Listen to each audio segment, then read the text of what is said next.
On behalf of the Ministry of Education and all other government officials, on behalf of the Naviti, on behalf of the Timoro, the management, teachers and students of Yasawa High School and also Naviti District School. So we take this great opportunity to welcome you, sir, His Excellency the President of Fiji, to Yasawa.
Are there any signs or symptoms through which we can tell that this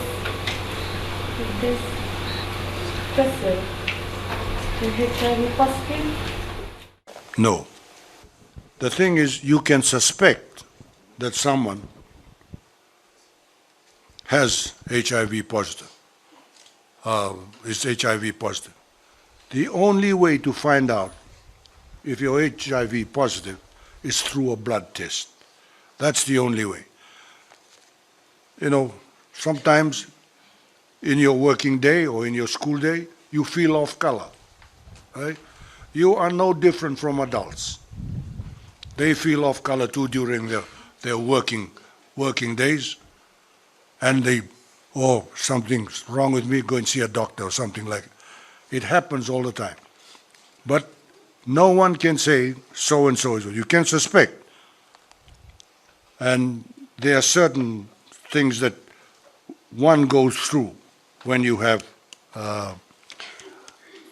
when you're HIV positive.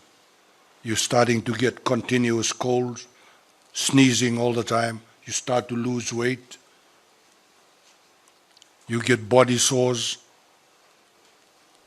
But the only way, and everybody gets body sores and that, everybody gets common cold, everyone sneezes, right? Everybody gets headaches. But those who are HIV positive will continually get that, and they'll get worse as it goes through. But the only way to find out is to have a blood test. And when if you test positive, then you have to go on antiretroviral treatment. Okay, answer your question? Right, next question. How long does it take AIDS to develop once a person has been diagnosed HIV positive? How long does it take? The time varies. The time varies, depending on your state of health, right? Because when you're HIV positive, the virus starts attacking your immune system. We all have immune system. And to put it very simply, you have 100% immune system. You get the virus. The virus starts attacking your immune system. Then you start to lose 5% of your immune system. and it'll keep on attacking, you'll lose 10%. So when you get a common cold, your immune system, which is the first thing that reacts automatically, you get a common cold, they get a common cold, I get a common cold, our immune system kicks into place automatically, starts fighting that virus. But if it's only 90%, 10% of it's been eaten, its efficiency is not as good as 1 over 100%. So the symptoms start to come out. But if you're 100%, and so it has happened with people, some people who test positive, in matter of months, they start to get full-blown AIDS. Some have taken years, 1 year, 2 years, 3 years, 5 years, some 10 years. It's there, dormant, it hasn't come out in full force. So the time varies depending on your state of health. So you don't just get HIV positive and then AIDS automatic. Very seldom that happens. So it is a bit of time. And now, once you test positive, they encourage you to take antiretroviral immediately, which again helps. As I said, it helps you to prolong and to sustain your life. Okay? You can live a normal life. Play sports, do this, go dancing, whatever. Okay? Well, Thank you, sir. answer your question? Right. Yes, ma'am. My question is, apart from body fluid, is there any other fluid or medium through which HIV can be transmitted or survive in? For us, we have several cavities in our bodies, right? There's about 7 or 8 cavities in our bodies. And they have mucus there. Ears, nose, eyes, right? Penis, vagina, anus. Those are the parts of the cavities where they have the mucus systems there. Any of those areas can cause HIV and AIDS very easily. Touching someone with blood on the skin does not necessarily do that. It's got to be one of those. So that's why heterosexual transmission is one of the biggest causes of this. You can get it through needles as well. If you use a contaminated needle that's being used by someone who's HIV positive, you can get that. Or if you have a cut and someone comes to assist you and they have AIDS or HIV positive, that can be transmitted through that. Okay? Can't be transmitted through any other. The transmission modes are already well documented and are well known to you. But they are limited to that. No other magic way of getting it. Yes. Those are the only ways. Okay? My question is, can HIV transmit from an infected mother to an unborn baby? Yes. As I said during my presentation, we now have the medication to prevent that from happening. Now, what's happened is this.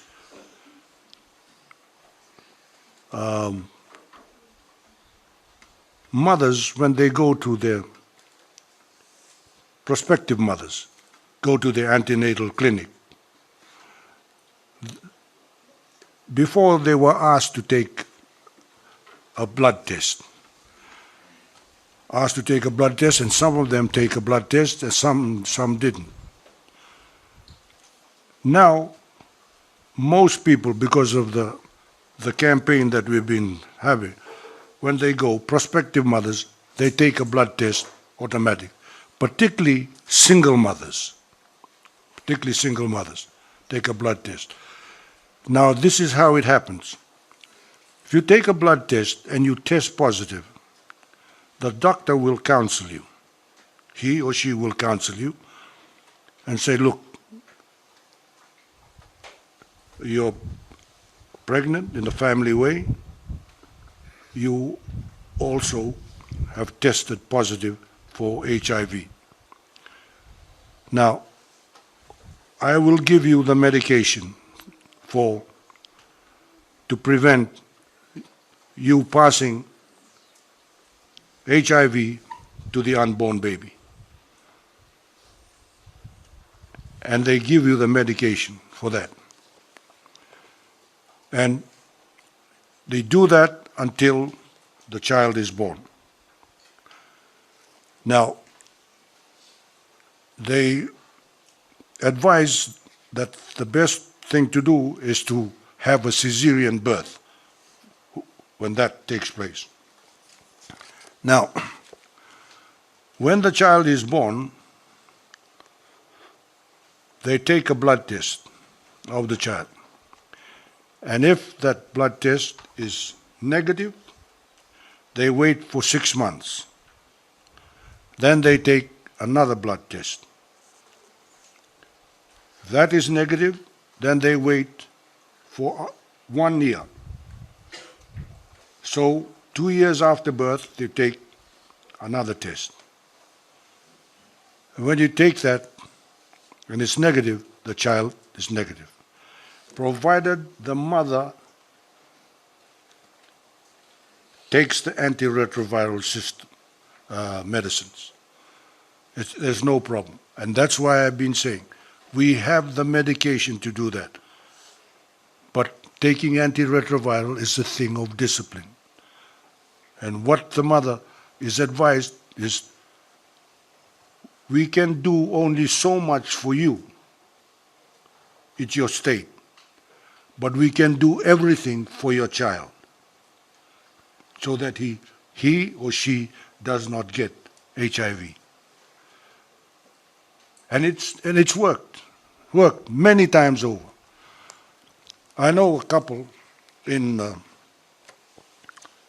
Suva. I've worked with them on HIV and AIDS. They belong to the FJN+. They both had HIV AIDS, and they wanted to have a family like all the others. I went to see the doctor, and the doctor said, okay, you go through the process, and now, what's that? When they were in the family way, he gave her medication. Got the husband to ensure that she was taking antiretroviral thing, what's that, medication. Because it's a family thing, it's a two-way thing, not left to one person only, right? They did. Child was born, did the test at birth, test after 6 months, test after 1 year, another year, which is 2 years. That child is now 10 years old and is at school in Suva. Now, 2 years ago, they wanted another child. But you see, the first one, she had a cesarean birth. 2 years ago, they wanted another child. Went and saw the doctor. The doctor advised him, same procedure as last time. But the mother said, but I'd like a natural birth this time. The doctor explained to her, no, they normally advise cesarean birth because it's much safer.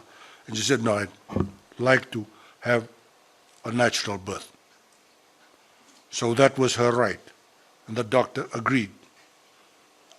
So they went through the same thing. Child was born, natural birth, tested, HIV negative. 6 months later, same thing. 1 year later, same thing. The child is there now. HIV negative. So it happens. But it's not such a magic formula. It's a combination of factors.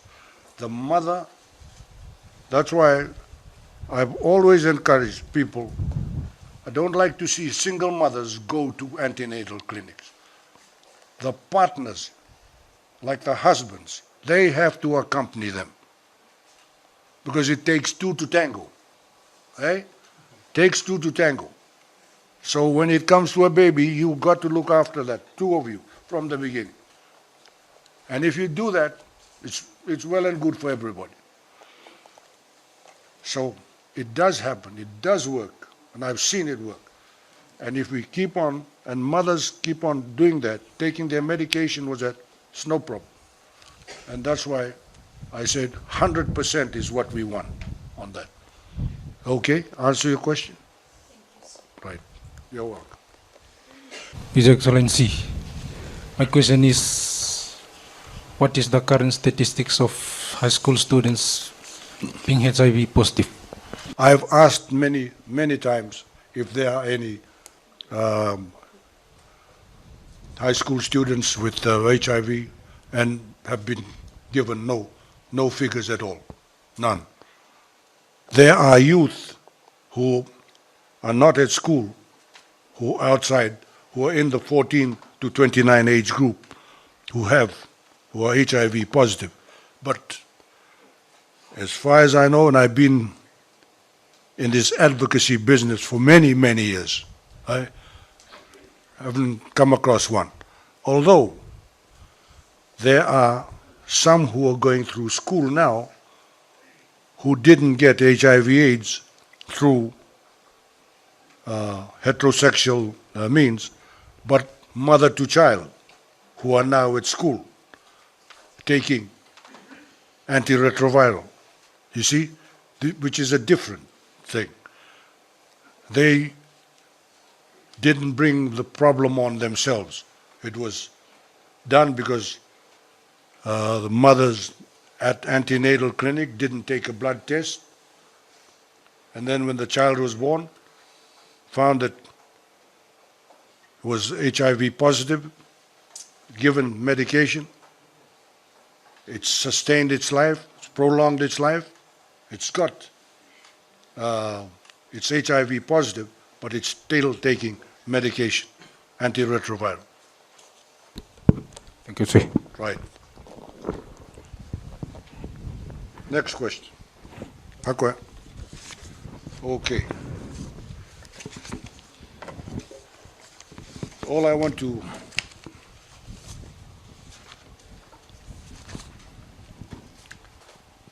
to say this time is that it's been a great privilege for me being here to talk to you.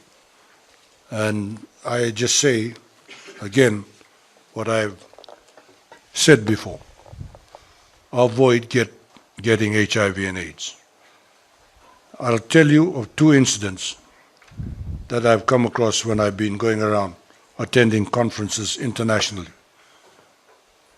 Came across many incidents, but we don't have the time to talk about all those. So I'll just cover two. When I went to the HIV AIDS conference in Canada several years ago, it was one of the biggest conferences on HIV and AIDS. The number of delegates there were 20,000 people. And every session you went to was standing room only. At this session, on stage, there were 50 African women, ranging in age from 50 to about 75. And these women had one thing in common. They had all lost their children through HIV and AIDS. And I remember this lady in particular. She was about 75. She had lost her husband through natural causes. But they had 4 children, 2 boys and 2 girls. The boys and their wives had died of AIDS and the girls and their husbands had died of AIDS, but they had 6 children. The oldest was a boy of 16, and the youngest a girl of 3. So the grandmother is now looking after them, and has been doing so now for about 5 years. And during the question and answer period, one of the delegates said, that is not fair. That is not fair. You've gone through that process. You've looked after 4 children. You brought them up. Now at your age, you should be resting, enjoying the rest of your life. You should not be burdened by that, because that's very hard for someone like you. And she said, look, they're my kith and kin. They're my blood. No one loves them more than I do. I know them better than anyone else. So I've got to do it, and they're comfortable with me. There's only one thing that's hard. I go to meetings of Parents and Teachers Association, and the teachers tell me, we give your grandchildren homework every evening. Make sure they do their homework and check. I ask them, have you done your homework? Yes, but I can't check. I don't know anything about mathematics, don't know anything about chemistry. I can only speak a bit of English, can't read or write English. Geography, I only know where my country is and where Canada is. That's the hard part. All the rest, no problem. There you have it. HIV AIDS affects everybody, affects the family. When I was in Thailand, I went to this institution. It was a classroom like this. There were 200 children on this side, 100 on this side. And they were from age of about 4 to 15 years, boys and girls. Some of them were brothers and sisters, some were cousins, others were unrelated. They're there. And they've been in this institution all their lives. They had one thing in common. They had all lost their parents through HIV and AIDS. Lost their parents. And they are normally together as one group. But during that period of the day, they're separated, because that's when the unlucky ones, the 100 group, take their medication, their antiretroviral medication. And taking it is very regimented. They're given the thing, it's recorded, and they've been taking antiretroviral since they were babies. And now some of them are 15, and you look at them, you don't know whether the way they're enjoying themselves, playing around, and no signs of HIV AIDS at all. But they don't have any parents. Don't have any parents. And this is the thing, we haven't got that in Fiji. We don't have HIV AIDS orphans. And some people say, why spend all this money? Why bother about HIV AIDS and advocacy on HIV AIDS when our prevalence is low? The countries, as I said to you earlier, that were low prevalence like us are now the worst countries in the world with the worst records. Why? They ignored the warning signs, ignored the advice of the experts, and thought they can get by. So that's why we have to do this. We owe it to the next generation and the generations beyond that. And you can help in that advocacy. Okay? Thank you.